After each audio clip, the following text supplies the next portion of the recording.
My name is Tim Besley, and I'd like to welcome you this evening. I'm a member of the Economics Department at LSE and also a member of the National Infrastructure Commission, which are jointly convening this event on does the UK need its own infrastructure bank. Now, I'm sure when you woke up and learned the news, as we all did, that Britain was leaving the EU, the first item that came to your head was not, oh dear, the AIIB will be a casualty of this. Perhaps some people were thinking that. But by and large, but as with many aspects of Brexit, as things have developed, we've all learned that there are implications for the UK and infrastructure financing in the UK from our exit from the EU, since the EIB is the European Union's bank and is owned by the EU's 28, soon to become 27 members, and who are the bank's shareholders, and is an important player in infrastructure in the UK and in Europe more generally, and I'm sure as Tamsin will remind us, also outside the EU, which was her responsibilities when she was, among her responsibilities when she was at the EIB.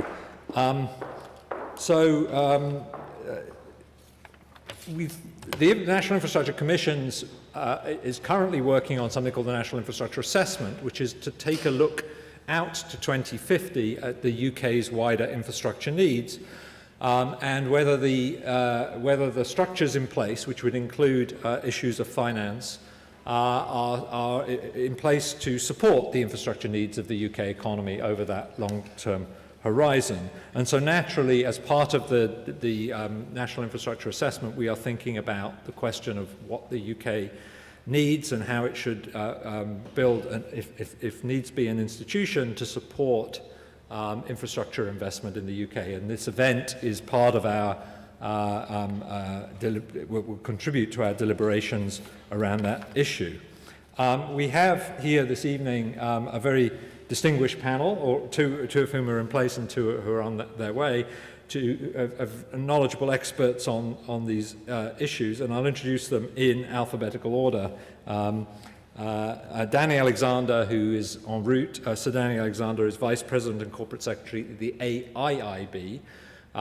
He brings two elements of experience to the discussion this evening. One, that he has been involved in setting up an infrastructure bank.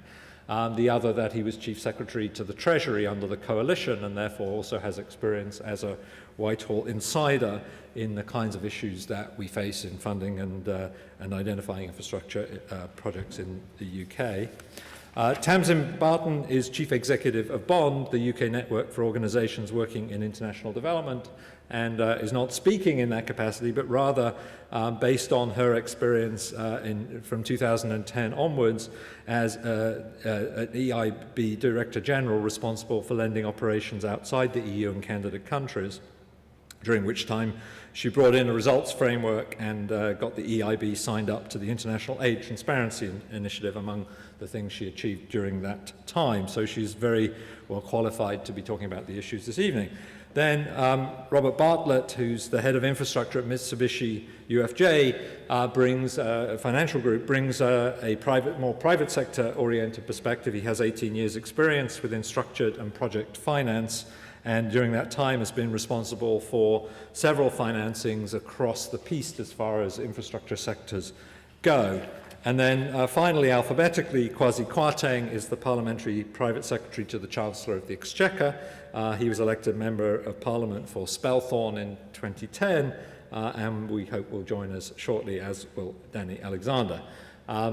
So my attempt to drag out this introduction has not led to two more speakers entering just yet. So I think what we will do, actually, if my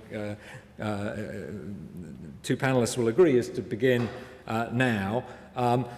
This is a general event, meaning that we are going to assume no prior knowledge of the issues, although I know there are many people in the room who are highly expert, and our panelists are going to try and offer us a fully jargon and acronym-free take on these issues, because with my own experience, I know sitting in meetings about these things, you very quickly realize there can be a lot of knowledge that people have about these things which they use when they trade in acronyms, but we're told, we're reassured by our panelists that that won't be true this evening. So I'll hand over to Tamsin first, if that's okay. And then we will proceed from there, and hopefully by the time you've sat down, so they're just going to speak for about 7 minutes each.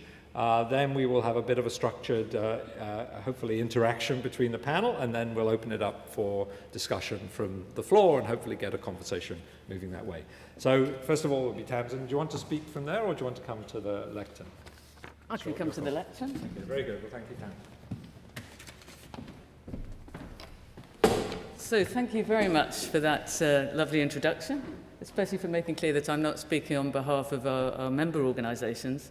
And to make clear that I'm a development person, so I must declare that I have absolutely no expertise at all in relation to UK infrastructure, but I'm going to try and bring that international development perspective. And we do in the international development community have a terrible propensity to jargon, so I've asked Tim to raise a flag if I come out with jargon or acronyms, but I'll aim to avoid it. So I did once write a paper, actually, for Claire Short on infrastructure and poverty reduction back in 2002. So I guess that was the most expert relevant thing that I did. But probably for this evening, the expertise I will draw on the most is my time working in the AIIB. So I'm going to start with the exam question. Does the UK need its own infrastructure bank? Well, need is the word I would focus on there. Let's look at what we do know about need. The World Economic Forum, I gather, ranks Britain 24th in the world for the quality of our infrastructure. Our roads and railways, to quote Sir John Armitt, President of the Institute of Civil Engineers, are overcrowded. Our water supply is falling to critical levels in some areas, and our utilities are often far more expensive than those of our European neighbours. Well, I would say 24th isn't too bad if you're looking from a global perspective like I am, but I'll come back to that. I know that we're going to have new figures and new analysis coming out from the National Infrastructure Commission, but let's take 24th as our starting point. The question of need has really come to the surface because of Brexit, a realisation that European structural funds are going, and in particular this evening we're focusing on the AIIB, no longer being available to lend in the UK. So that's what's brought up that question, and people have started mooting a UK infrastructure bank. But should politicians heed the siren call of an announceable, which is what, of course, is something that they frequently look for? I would urge a little bit of caution on that. But let's first look at what we'd be losing in losing the AIIB. Well, favourable rates above all, longer tenors, the cornerstone of investment crowding in the private sector, and most importantly, because that's actually how the lending really increased in the UK, a counter-cyclical role, which is normally only possible with some public funding in some way. But most important of all, I think, is scale, and I'm going to come back to this. Many people will not be aware that also the AIIB boasts an enormous amount of technical expertise. In my time there were 250 engineers, economists who are all institutional specialists. And that relates to the fact that it's a policy-driven bank. It's very strongly focused on social and public goods, in particular low-carbon investment. So, can that really be replaced? Well, international experience suggests wait before you dream up another new institution. So let's look first at what there is already and why we might not just use that a bit more. So some ideas have been mooted on this. There is already a UK guarantee scheme, and that could be combined with loans. It would be possible to extend the mandate of the Public Works Loan Board or within the Debt Management Office. And of course, there's the British Business Bank with its 90 partners. So might we not want to start there? Or we could start with the last political initiative to set up a bank, which, or possibly the last, I'm not sure if there's been another one since, the Green Investment Group, as it now is, because of course it's been sold off. But it is still under some political pressure to continue investing in the UK. Now, all of those would be good in that they're already there, but they all have some downsides, not least that they appear on the balance sheet, which is a big issue for the Treasury. So let's go to this question of a bank then. Well, that too, of course, is not going to be off balance sheet like the AIIB. But I think there are other more important downsides, probably. Well, first of all, the structure and above all, the mission, the mandate are going to be contested. And experience would suggest that it's going to be subject to political pressure. And even if it's not, then it will be perceived as such, which creates its own problems. It's going to take an unbelievably long time to build the technical expertise, which costs a lot. And again, I'd say from international experience, multilateral is always better. To take some wording from a recent article on the AIIB, which we're going to hear more about, multilateral institutions, that means the imposition of disciplines and international responsibility on big powers. And good examples of what's important in this respect are transparency. I think that's particularly important when there are political pressures at stake. Predictability is another key benefit of multilateralism because of the need to arrive at consensus between different shareholders. So it wouldn't be subject to the kind of political reversals which, in my view, and in the view of many, led to the selling of the Green Investment Bank so early. But what's the biggest downside? As I mentioned earlier, I think that's scale. It's the time to scale. The ramp-up is very long. So the GIB, since 2012, by 5 years on, had invested 2.3 billion of public money in 60 projects. It's not bad. It's not bad. Total value of over 10 billion. However, how long before any UK infrastructure bank could achieve the efficiency and the scale of a supranational like AIIB, which has invested over 1 trillion euros since its foundation in 1958? Over the last 5 years in the UK, AIIB has supported projects worth 46 billion. And the president of the bank, Werner Hoyer, has suggested it could take 10 years to get to a scale of KfW, is that a familiar acronym to people? The German development bank, which operates in Germany and globally. And that's a similar type of scale. And I think that could be an underestimate, but I admit I haven't done the number crunching. An expert quoted in the FT suggested it would require 15 to 20 billion to replicate the scale of AIIB lending for infrastructure. So where could the UK get the capital? Well, you might think it can retrieve it, repatriate it from the AIIB. Wouldn't that be a better use? After all, it's 16% of the shares, but only gets 9% of the lending on average. Sounds very attractive. I think a little while ago it was hoped we'd be able to get 10.2 billion back. That would be nice. However, as set out in the withdrawal agreement, we're not going to see 10.2 billion in our pockets anytime soon. It's going to be basically 12 years before the paid-in capital is repaid, only at a rate of 300 million a year. And as for the callable, that liability won't be gone till maybe 2064. So it doesn't really make sense, unfortunately, to repatriate that capital. So I'm coming to my conclusion. Back to the original exam question. Is a UK infrastructure bank really needed? The UK, unlike other European countries, didn't see the need to set up a national promotional bank, as they did mostly many years ago. So is there really a market failure that needs to be addressed? Some industry respondents, we will hear from one in a moment, would say that the liquidity gap that there is could mostly be filled by private investors, except for some social and environmental projects. Could be maybe argued that some regional projects would need more subsidy, especially in poorer regions. But yeah, I need to hear more about this market failure. And from a wider perspective, I believe it could only be justified to bring in the subsidy that's involved in setting it up and operating it. It wouldn't be subject to corporate tax.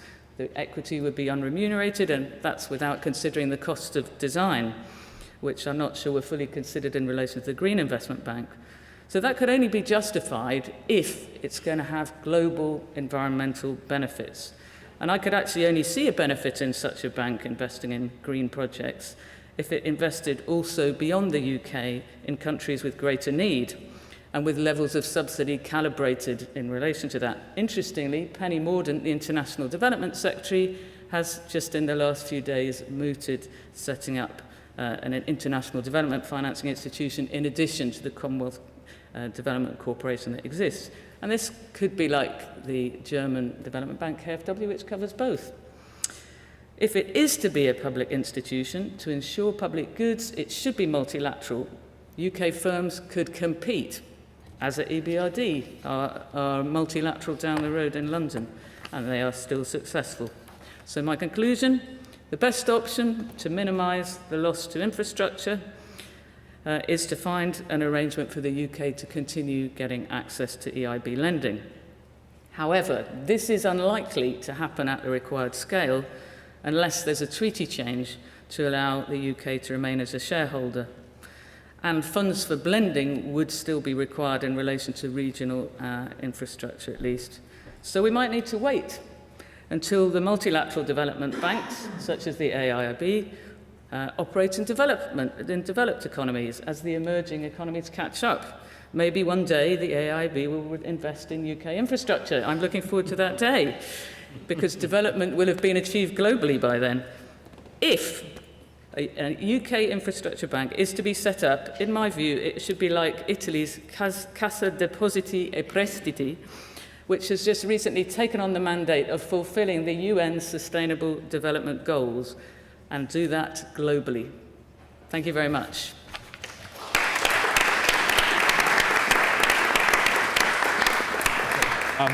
Robert, do you want to go next and give Danny just a bit more reading time, and then Danny will go. Are you happy with that?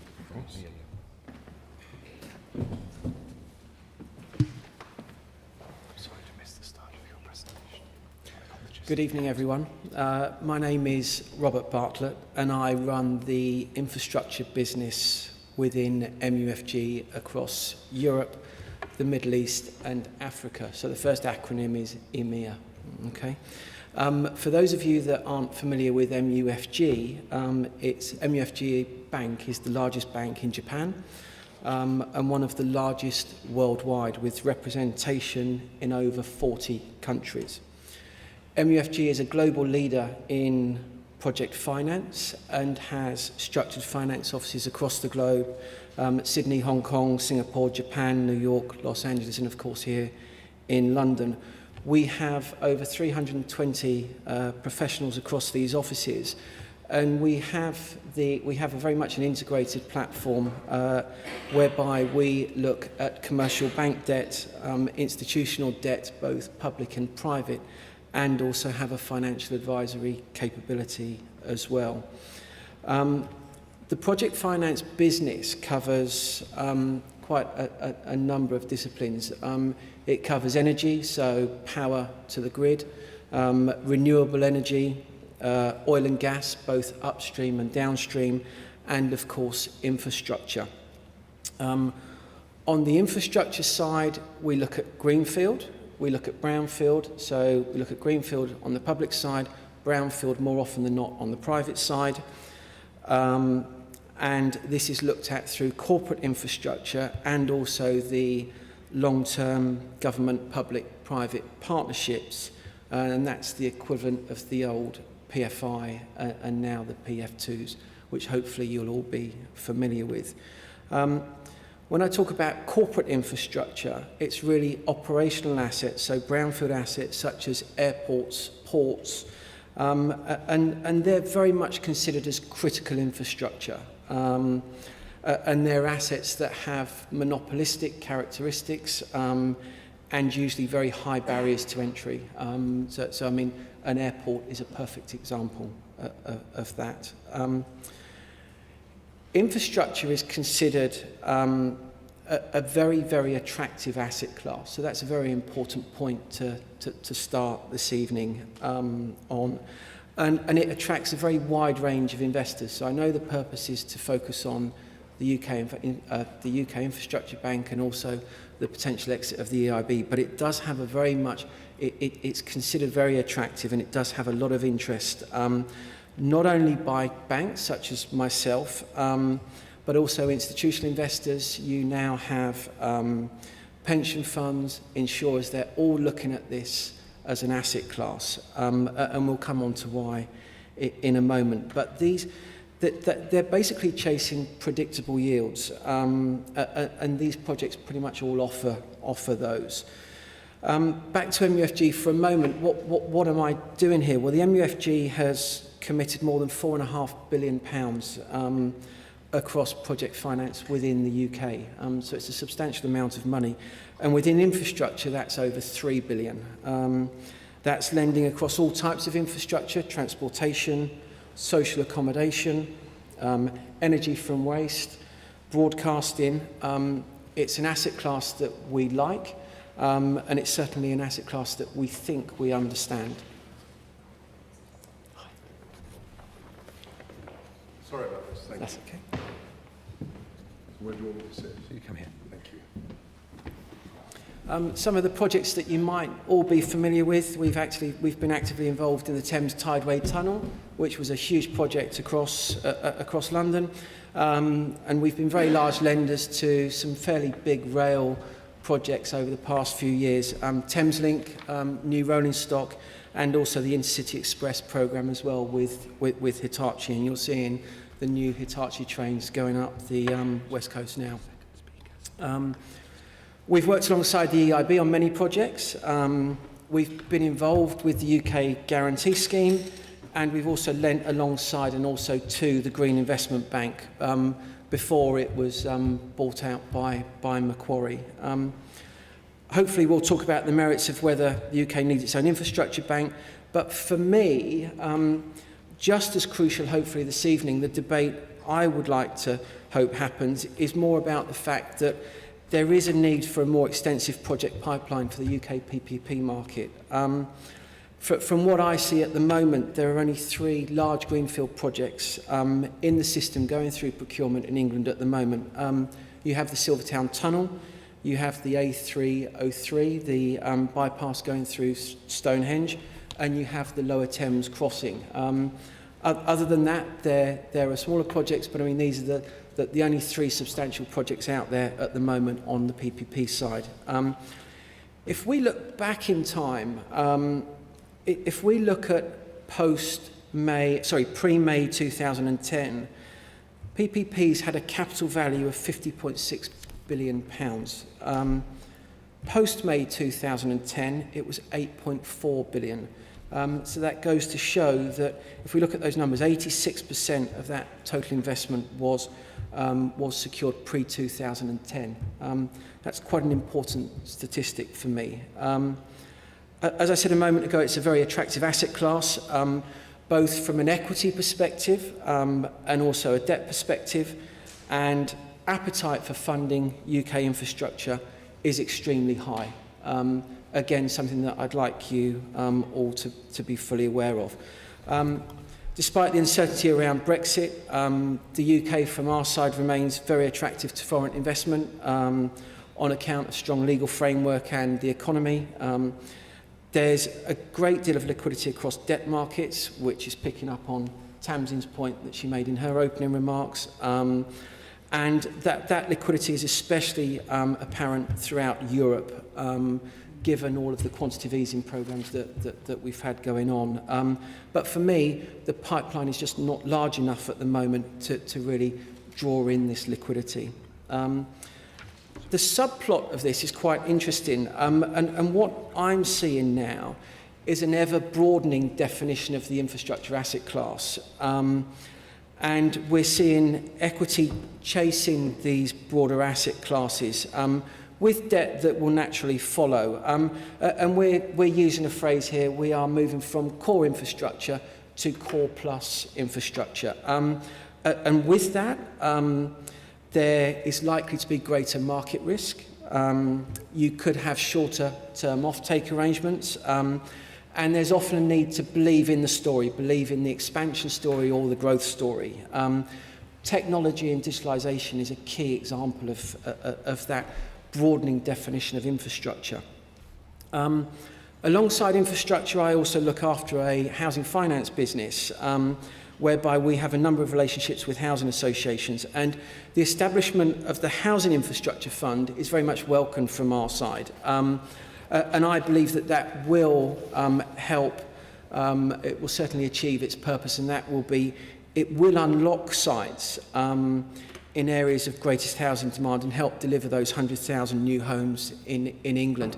And the reason why I say that is I sit with many housing association clients, and they have to fight with the idea of how they provide the infrastructure to build these homes. They can build the homes, but they need the infrastructure around them to do that.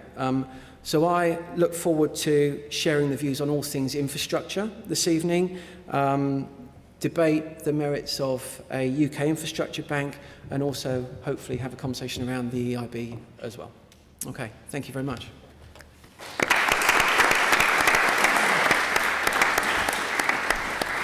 Okay, the observant among you will have noted we now have a full panel. Our next panelist is going to be Daniel Alexander, who I actually introduced before you arrived, but he's Vice President of and Corporate Secretary of the relatively newly created Asian Infrastructure Investment Bank. So firstly, my apologies for arriving a little bit late. And I'm sorry that I missed the introduction, but it sounds like it was a favourable one, so that's great. And thank you very much for inviting me to take part in this event. And let me start by saying I was a politician once, but I'm not anymore. So I'm not going to comment on this from a political perspective. Kwasi, no doubt, will give his own views. And I now work for a multilateral development bank based in Beijing. But I think this is quite a complicated question. So rather than kind of coming down on one side or the other, as Tamsin clearly did, what I'd like to do is to shed some light on a few of the issues that I think are relevant to the consideration of this question, and to think about it, at least in part, from the perspective of Tamsin said, well, maybe one day the AIIB will develop to a point where we could finance infrastructure in the UK. I'm sorry to disappoint you, but that's not on our part of our planning at the moment. But these kind of ideas to set up new institutions that need capitalisation at the start do come to the AIIB from time to time, and to other institutions too. So perhaps I could offer a perspective based on the sorts of things that we would look at if we were to be asked to consider financing this kind of idea. And maybe just to start with, I'll say a word about the AIIB, but before I do, also about my kind of other previous experience on this as Chief Secretary to the Treasury in the UK. The Green Investment Bank has been mentioned. That was established during my time in office. I was very involved in that. The idea came, at least in part, from my own party, the British Business Bank. We also set up the UK Guarantee Scheme, which was another attempt to create conditions to mobilise greater finance for infrastructure in the UK. We developed and expanded the National Infrastructure Plan, and has now been developed further under the Commission, of which Tim is part. So there's quite a lot of relevant experience in the UK as well as internationally to draw upon when considering this. The Asian Infrastructure Investment Bank is a new multilateral development bank. The remit is a focused one to invest in infrastructure that supports the sustainable economic development of Asia. We started our work in January 2016. I moved to Beijing in February 2016 to take up my position as VP there. It's the first new multilateral development bank of the 21st century. We had 57 founding member countries, including the UK, possibly one of the last sort of useful decisions that the coalition government made before the election in May 2015. And I think we're off to a strong start. We've already invested in projects, I think, in 14 countries, about $4.2 billion of financing so far, and following very much the MDB model of high standards, of strong governance, and so on. And so, thinking about the question before us, what are the issues that need to be considered? Tamsin focused very much rightly on what is the economic need for such an institution. When we established the Green Investment Bank in the UK, it was focused very much on a particular market failure that we'd identified around certain categories of green investment where we felt that the market was not properly understanding what the risks really were, and so finance wasn't coming forward in the way that we believed the country needed, and so a new institution was created to foster that. It seemed to work pretty well, and obviously the current government's taken decisions about privatising that. Multilateral institutions like the AIIB exist because there is not an adequate source of either financing or other expertise to support the development of projects, particularly in developing countries. And so I think a proper understanding of what is the market failure or what is the need in the market for a new institution needs to be the first part of it. What does that economic assessment actually look like? Secondly, governance issues are absolutely critical. The point was made earlier that political independence is a key part of the basis of multilateral institutions, so it also should be of national institutions. If you want a bank or another institution that's able really to work effectively as a market participant, how is it independent, or how is it related to government? Obviously, for an international institution, we have many member countries. And through the international treaty, which set up the AIIB, the non-political nature of decision-making is enshrined in that kind of founding document. But if you want to set up, an institution, then you need to make sure that it's really focused on what is the economic rationale of the projects that it's investing in. Thirdly, environmental and social issues. Again, for the AIIB, we have very high standards of environmental and social governance that we look at in the projects that we invest in. In some parts of the world, those standards are not automatically followed in domestic decision making, and that's an added value that an MDB can bring to the projects that we invest in. Clearly in the UK, those sorts of standards are part of the natural system, so that's probably not an issue here. Another area where the institutional expertise can be valuable is in how do you go about developing the pipeline of projects? Is there a need for advice or support for governmental institutions, be they central government or local government or indeed private sector, to help actually bring forward projects that are bankable, that are well structured, that are economically justified, so that they can then be developed and financed. That's obviously a key role that an institution like the AIIB can play in our client countries. Indeed, the United Kingdom has contributed to a special fund for project preparation that the AIIB has established to give grants to help the developing country members of the bank to develop good quality projects, supporting the development of a pipeline of green projects, particularly offshore wind and other categories, as part of the rationale for the Green Investment Bank also. And then, of course, there are other barriers, regulation, planning, policy frameworks that exist in different areas. In some countries, MDBs like the World Bank have played a role in helping those countries to develop the policy frameworks which then enable good infrastructure projects to come forward.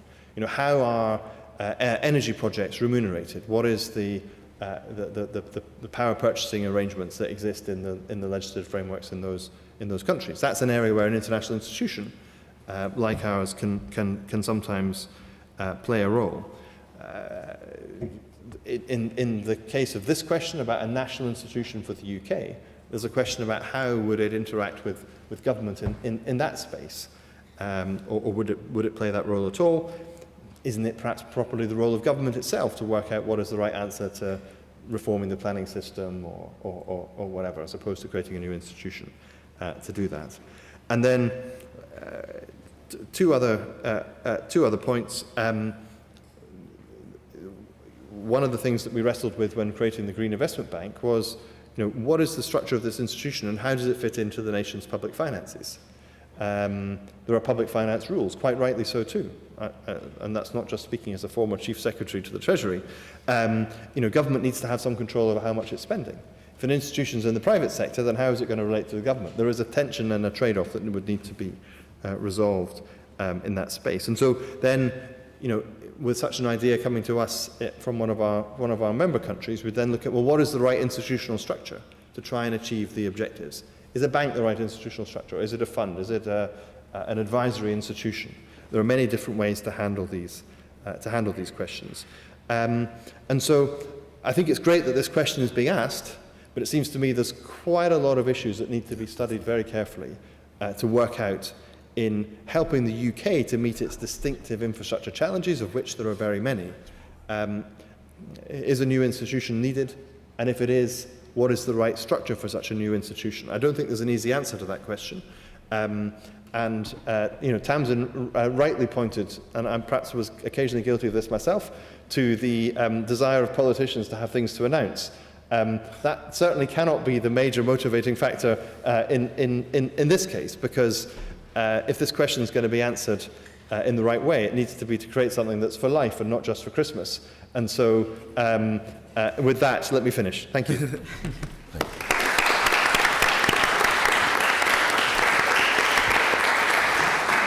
So finally, we'll have a view from Kwasi Kwarteng, who's the Parliamentary Private Secretary to the Chancellor. Kwasi. Thank you.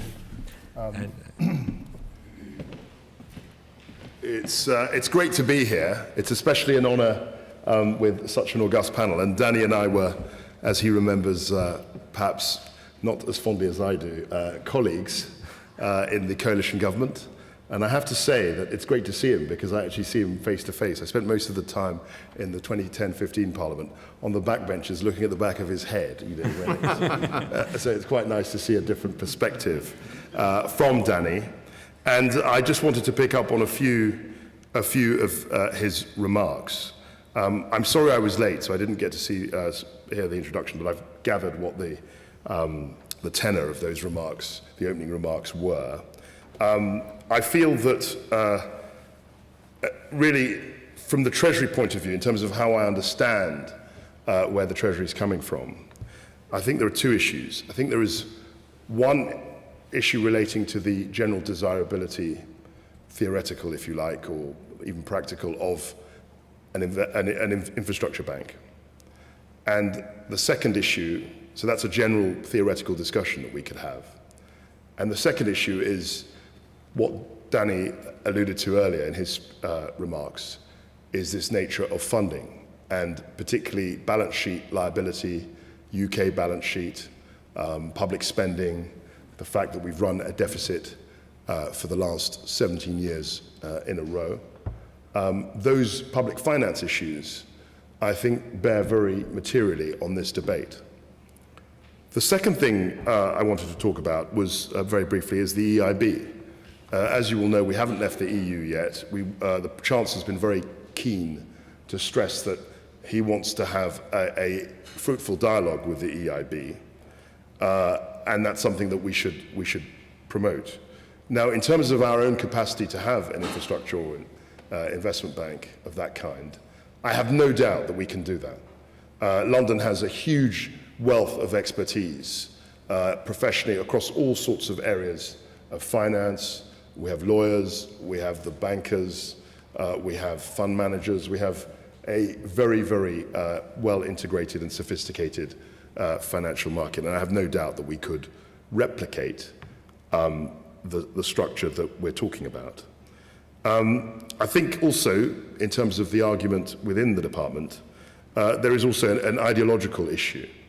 I mean, I'm not quite sure, I never quite knew where Danny stood on these issues. He was far too discreet when he was Chief Secretary, but the current Chief Secretary... Glad to hear it. But the current Chief Secretary is someone who will be very sceptical about allowing government balance sheet to crowd out, in that traditional phrase, private sector investment. So there has to be a real sense of market failure for the government, or for a rationale for the government to step in. I think also that's probably the Chancellor's view. He has a very fiscal fiscally conservative. I wouldn't say he's a small state person. I mean, that's a silly phrase, but he's someone who's very mindful of what the public sector can do and what the private sector can and should do. So that's another debate. And the thing that I think Danny really revealed himself as an ex-politician was his sensitivity to the pipeline of projects. What do you actually decide to build? Because from my point of view, and my direct biggest economic supporter as a constituency MP, my biggest economic interest, is Heathrow Airport. And that's the expansion of which was a classic bit of infrastructure proposal. Now that has been the third runway. Whether to build a third runway in Heathrow has been a debate for 15 years. It was in 2003 when the Labour white paper recommending a third runway was published. So you can have all the capital in the world, but you also have to have structures and a mechanism to decide what infrastructure you're actually going to spend on.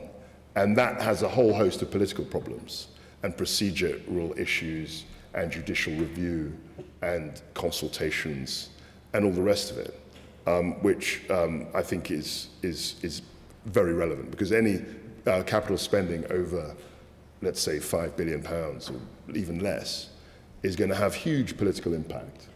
And you're in the realm of politics. You're not talking about finance. So I think that I think there's a much wider, as Danny suggested, I think it's a very wide question when you say, does the UK need its own infrastructure bank? I think that opens up a whole host of other questions, some of which we may discuss in the panel discussion. But I think it's a big issue, and I think there is a big political question mark about how we actually come up with infrastructure decisions in this country. I know that we've set up a National Infrastructure Commission, but I think that's really the beginning of a solution to the problem and not the end of it. So thank you very much. I look forward to your questions.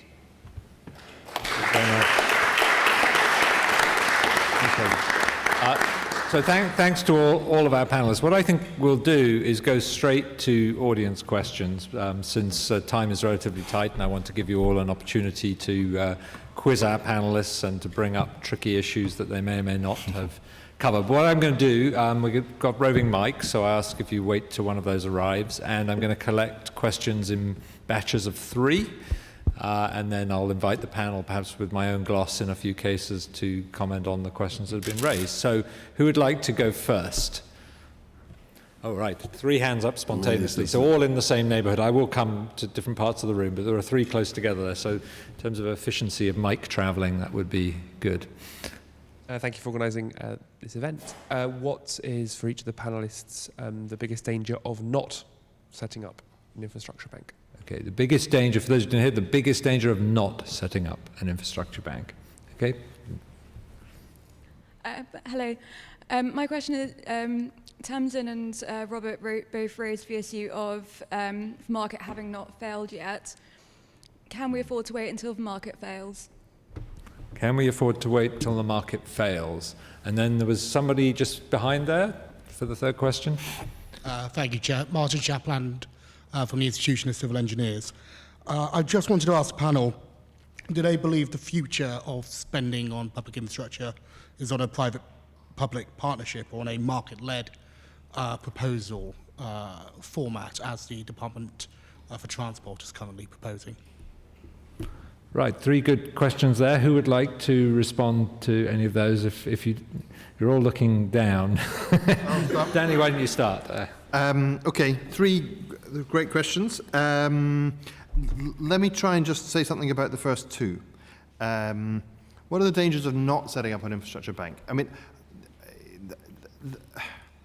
that's quite a difficult question to answer, because in a sense you have to say, well, what are the risks and problems that actually currently exist at the moment? Do they constitute a market failure, or are they governmental failures or policy failures that are, probably no one here would say the UK's infrastructure is perfect. Probably no one here would say the way that projects come forward is perfect. No doubt the system has been improved with the Commission, as I hope it was improved by various things that we did and indeed previous governments did.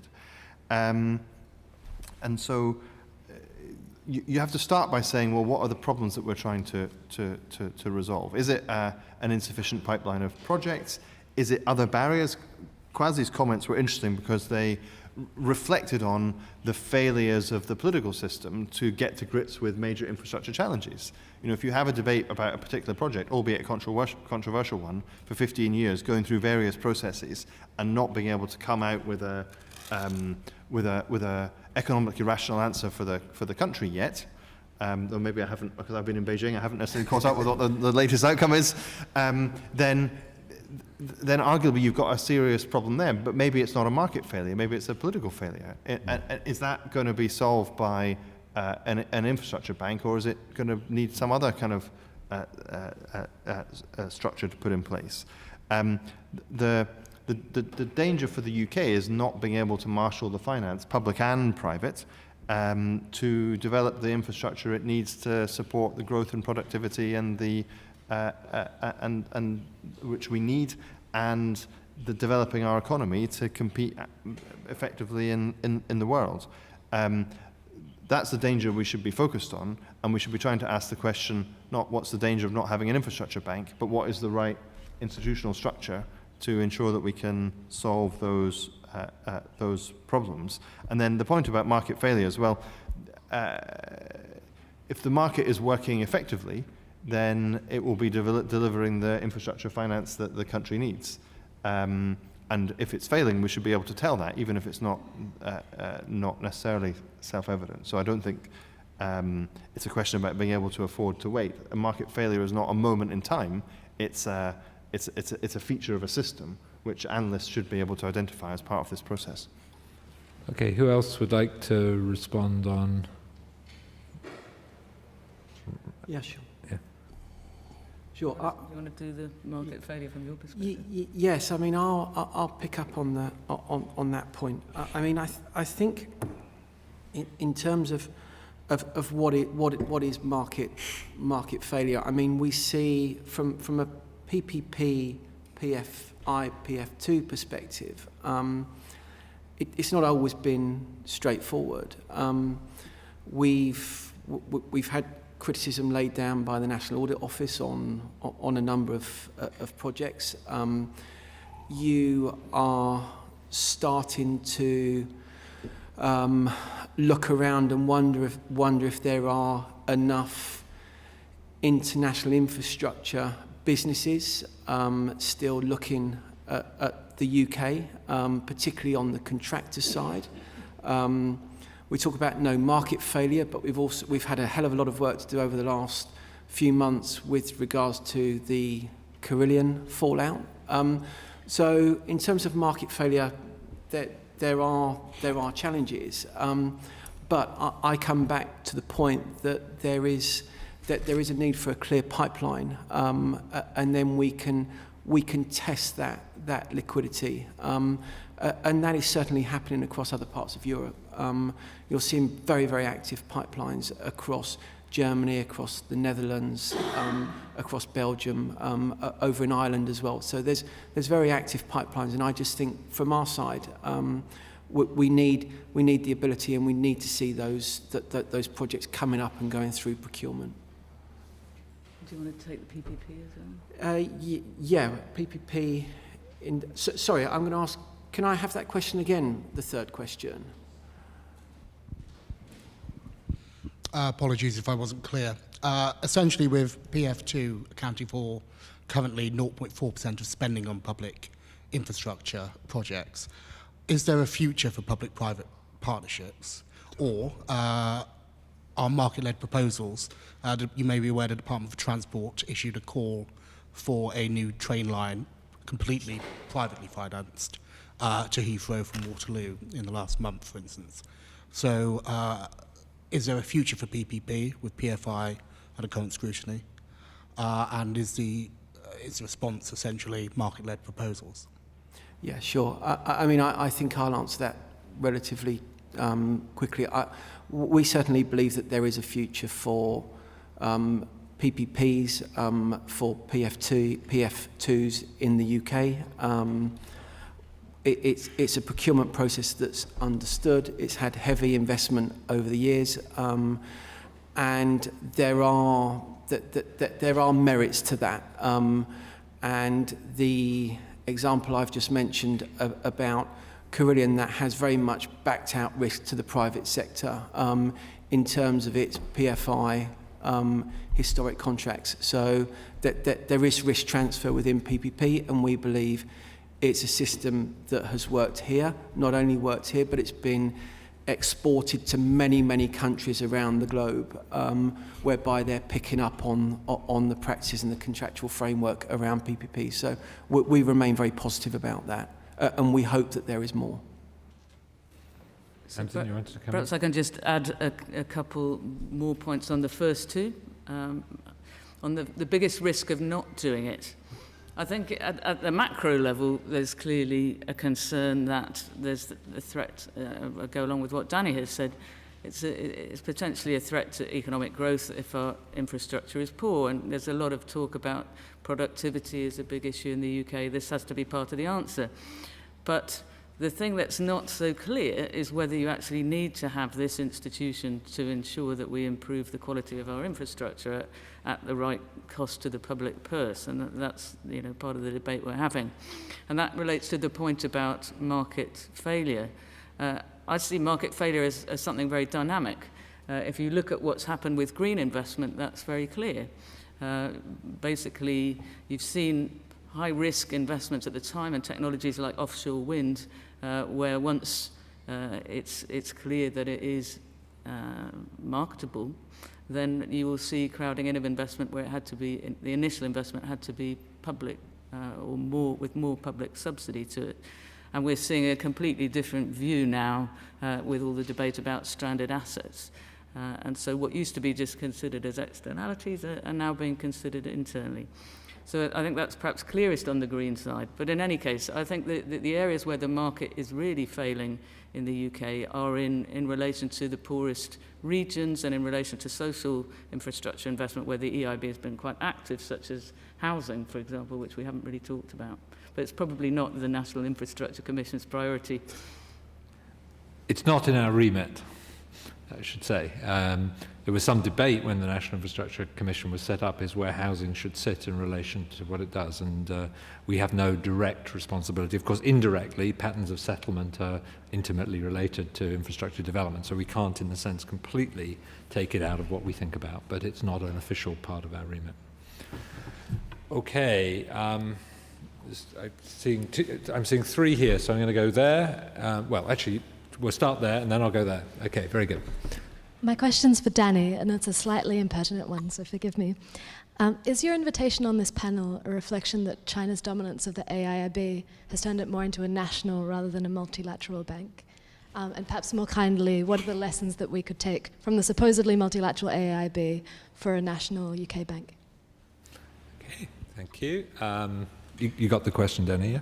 I've got the question. I've got the answer. Okay, good. Even better. That's really good. We'll go over there, and then there'll be one in the middle. Okay. Hi, David Blackman, representing freelance journalist, representing Utility Week magazine policy correspondent.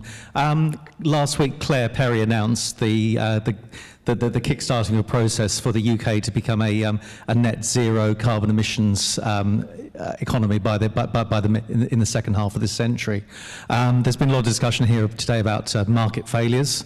What are the real market failures that the panel believes need to be remedied on the energy side in order to meet that objective of a zero carbon emissions economy? Thank you. Okay, and then there's a question in the middle there.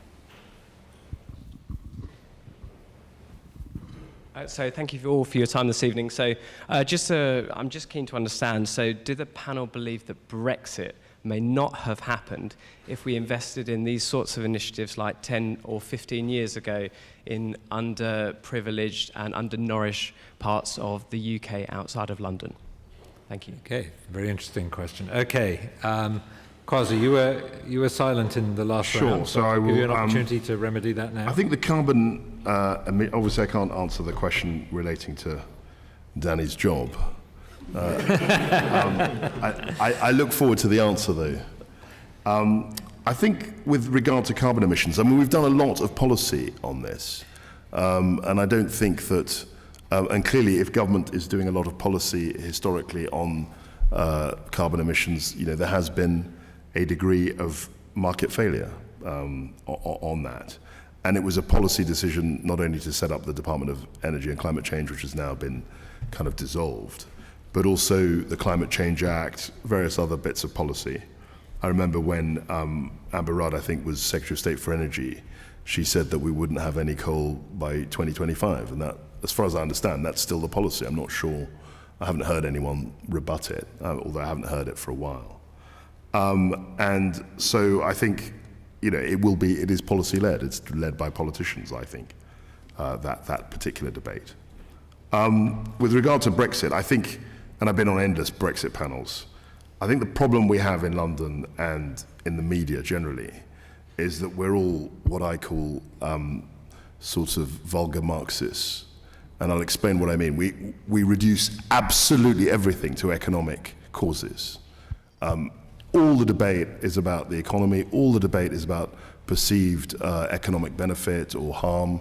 And actually, a large portion of the Brexit debate wasn't about economics. It was about culture. It was about identity. It was about a sense of frustration at the political class, not necessarily driven by economic frustrations. Because, like the Trump voters, I mean, the average Trump voter was far wealthier than the average American. And so I think reducing everything to economics, or the idea that if you built a bridge here or built a road there or filled a pothole here or there, somehow that would radically have changed that political outcome, I think is naive. And as a historian, I always battle against vulgar Marxist theories or explanations, because actually human life is a lot more complicated than pure economic, profit and loss, cost benefit. And that's a mistake that a lot of journalists and a lot of politicians, frankly, people in my trade make. Okay, well, Danny, there's a direct question to you there. Yeah, I'm not going to answer the third question. I'm not sure I could top what Kwasi just said. The organisers can tell you why they invited me. But I was pleased to accept the invitation because I think that the experience of a multilateral development bank, especially a newly created multilateral development bank in which the UK is strongly involved, is relevant and interesting in the context of a policy process that's going on here.